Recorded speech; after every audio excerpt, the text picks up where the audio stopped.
Good morning, everyone, and welcome. Come on in to the Money Matters Morning Show. I'm not in my normal location, so I do apologize for the lighting. But I want to be on here at 9 a.m. like I told y'all guys, every weekday morning at 9 a.m. Eastern Standard Time. You can catch the Money Matters Morning Show where we talk all things faith, finances, and the freedom of good credit. And I'm Nefateria Robinson, and I'm a certified professional life coach as well as an author. And the name of my book is How to Act. Activate your faith, commit to your plan, and take action that will change your life. And if you have not yet got your copy, you can get your copy at bit.ly/how2ACT. And because I'm not in my normal location, I'm going to get on here really quickly and talk about relationships and money. 7 out of 10 couples have problems in this area. Money causes a lot of issues in relationships. And I like to tell my clients, if you're married or you share some type of financial responsibility with someone, you need to have a conversation about the money topic. So you need to decide if y'all going to have a joint account or separate accounts. If you're going to have some allowances where you can make certain expenditures without... No, it's those... without expenditure. I'm sorry. My husband's ordering something in the drive-thru, so he threw me off. Okay. But anyway, like I said, there's a couple things I want you to talk about. So make sure that when you're discussing money with your significant other, it is about the money and not some other hitting, deep-rooted issue. You need to find out and discuss, how important money was in your household or not in your household. How money makes you feel. Does it make you feel very secure when it's when you discuss it, when you have money and abundance of money, or how you feel about money? Did you grow up where there was a lack of money, so you spend a lot now, or did you grow up with a lot of money and you was always taught to be very frugal in your spending? You need to have that type of conversation with your significant other. Also, find a neutral time that you and him can talk about it, or you and her can talk about it. That it's I like to say sometimes, sometimes when us women say, honey, I need to talk, or we need to talk about something, the men normally go in defense mode because they figuring it's something that they done did. And oh my God, here we go. She's going to be nagging me. She's going to be getting on my nerves with this conversation. But sometimes you just have to go and say, what we do in our households, I say, hey, I need to have a truth moment with you. We need to really talk about something that's a sensitive subject matter, but I need, to contain this space of a safe place for me to express myself freely and openly about my feelings and what I think about this issue, without you feeling attacked or feeling like it's something personal or that you did something wrong. And normally when, I forewarn my husband and let him know I need a secure space to express myself emotionally and freely, and I need time, this is going to be a real truth moment about some things that's important that we need to discuss, like money or family or other topics of that nature, kids and things like that. Then both come in with an open mind, both come in, you being very empathetic, with a listening ear and willing to hear, and really try to, step into that person's shoes and understand. So like I said, find a neutral time to talk. Don't talk about money when it's already heated. Don't talk about money when you done found some clothes with tags on them and that you didn't know she purchased. Don't talk about money when you done found out that he done bought his daughter a car that you knew nothing about. That's not the time that you need to talk about money, because it's already going to be a heated discussion, because now you're going to talk out of emotions and not out of a place of understanding and a place of vision for your household when it comes to finances. Number 3, make sure you understand both partners' perspectives. Understand how they feel about money and what money means to them and stuff like that. So like sometimes, at one point, I was in charge of the finances in our household, and I wrote out all the bills and stuff like that. And then so it was one day that my husband wanted a high price item, and I'll never forget, it was at a restaurant. He wanted a high price item, and by me telling him, well, let me see, and not immediately say, yes, let's go get this high price item, he took offense to it. He automatically felt like, I work every day, why can't I have the things that I want? And it wasn't that I didn't want him to have the things that he wanted, which I expressed to him, but I always told him, you always can have anything that you want, but because I deal with the finances and I'm writing out the checks and I'm seeing what's coming in the household, I just like to budget for big ticket items. I don't like putting them on credit cards. I like to make sure that we save for them, that we get the best deal possible. We buy it at the time that's going to offer us the best deal and things of that nature. So, at that point, that conversation was definitely a heated conversation, which at that point, because out of emotions, I said, you know what? Now you be in charge of the finances. Since you feel attacked when I ask you about why you want to buy a high ticket item, or let's think about it, let's really take our time in purchasing a high ticket item, I'll let him be in charge of the finances. And, for a period of time. And Greg, are you gonna tell them how you felt about being in charge of finances? You don't have to go on camera, just speak. I felt good about handling the finances. I had no problem handling them. But were you glad to give them up when I took them back? Yes, I was. I was glad to give it up. So sometimes, you know, like I said, I reacted out of emotion because I didn't want to fight about money. That's something that I did not want to be fighting about in our household. So, you know, when he didn't like the fact that I said, let's wait on a big ticket item, I let him be in charge of finances. And even though he was in charge of finances, you know, he is a good steward of his finances, you know, but at the same time, it takes a lot of work to be diligent over the finances. You know, we actually still write checks, you know, to our the bills every month. So, you know, you got to balance the checkbook. You got to, you know, write the checks, make sure you have checks, make sure you have the stamps. And yes, I do support mailing your bills off because my husband and a lot of my friends still work at the post office. So yes, I support. Don't bite the hand that feeds you. So I definitely support that. And also, I just want, you know, men to know that women's sense of security, you know, is with the money. That's security for them. That's stability for them, you know. So, you know, you being able to maintain the household, you know, you being a good steward over your finances, that helps your woman feel secure and feel stable. If you're calling yourself a man or a man by age and you're not taking care of your household financially or contributing to your household financially, and you wonder why you're having problems with your woman, well, that's because she doesn't feel secure or stable. So she don't feel like she can trust you or depend on you.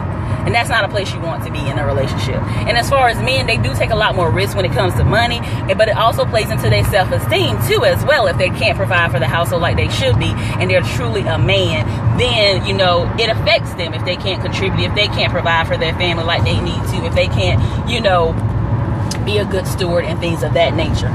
So also make sure you have rules and limits, you know, when you come to your finances. So when me and my husband first got together, you know, we decided that we was going to have a joint account and we were going to have separate accounts. Our joint accounts paid our bills. So all, you know, a majority of our check went into the joint account to pay the bills. But we also had allowances because there were things that we both enjoyed doing that I felt like we shouldn't have to give an account for, an answer for that certain amount of money.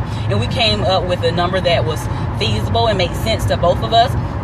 My husband has lots of hobbies and lots of things that he likes. You know, he loves his sports teams and his jerseys and his motorcycle. He loves, you know, all of those kinds of things. And I'm a person that likes to pay for convenience. So if I'm going on a trip or I'm going to go to a special event, I like to, you know, call a personal stylist to do, you know, to do that for me. I like for my massage therapist to come to the house. So things like that.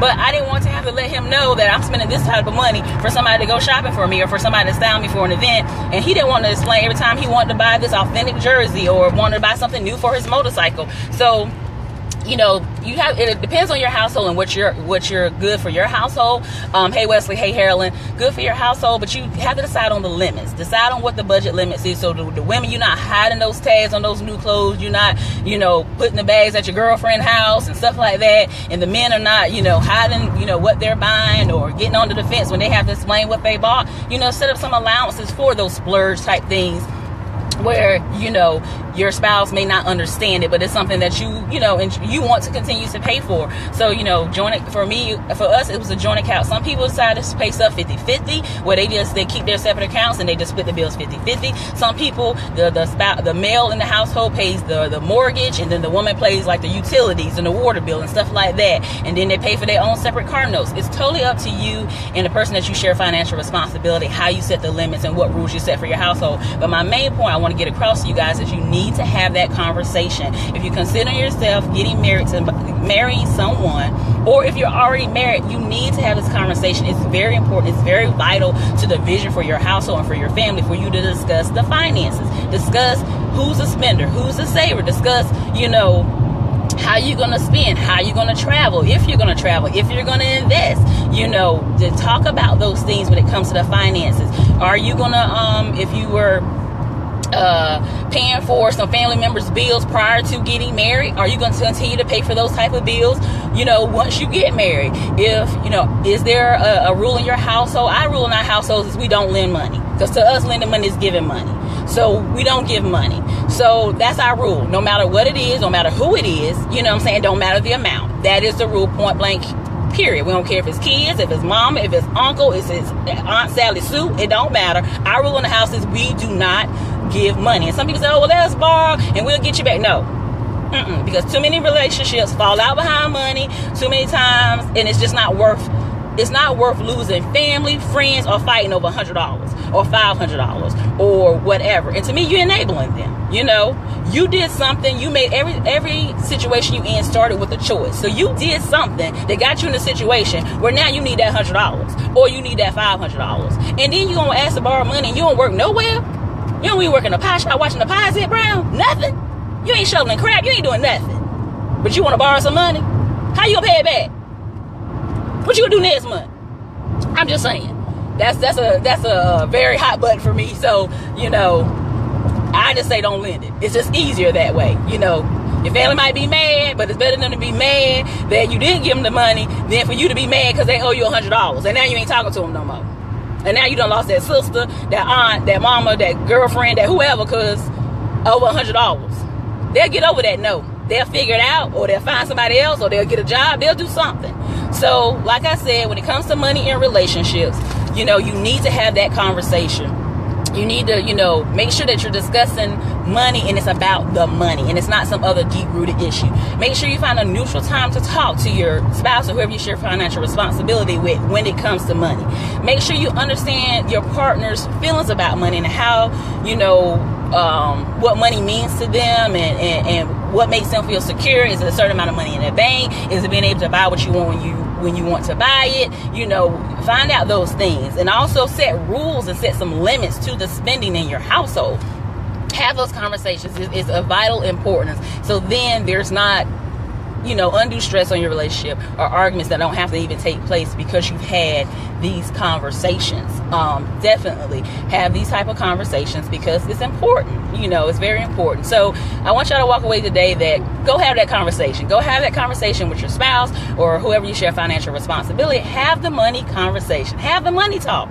It's okay. You may not agree on all things, but find a compromise that makes sense to both of you. Some of you might not want to be as extreme as we are, and we just say we don't lend money, period. We don't care if you want a quarter. We don't lend it. It just don't happen. You know, but you might have a lending limit. You might say, you know what? If somebody comes and say, if it's $500 or less, we'll give it to them and not expect it back. That's okay. That's your choice. It just has to be whatever you're comfortable with. And my household ain't comfortable with giving nobody nothing because I work hard, my husband worked hard, and we made some sacrifices and choices to be where we are financially. So no, your piss poor planning or your lack of decision making or not being a good steward of your finances is not my problem. So no, we do not lend any money, point blank, period. Don't care about your situation.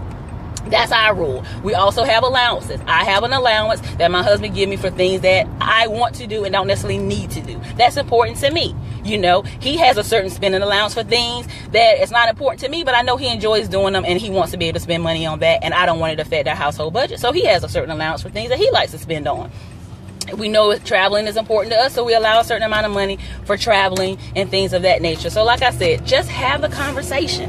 Have the conversation. Make sure you contain it in a space of security, you know, where y'all both can be open and honest. You know, don't judge each other. Don't get on the defensive. Good morning, Tanika. Don't get on the offensive when they're expressing to you how they feel about money or your money choices up until this point. Just be open and honest. You know, I believe in faith and prayer, so definitely pray before you have this conversation. Sometimes you might even need to pray while you're having the conversation, but definitely have the conversation. You can catch me here every weekday morning, Monday through Friday, on the Money Matters Morning Show, where we talk all things faith, finances, and the freedom of good credit. Hope y'all all have a wonderful and blessed day, and I'll see y'all tomorrow. Bye. Please tag and share. Thanks. Bye.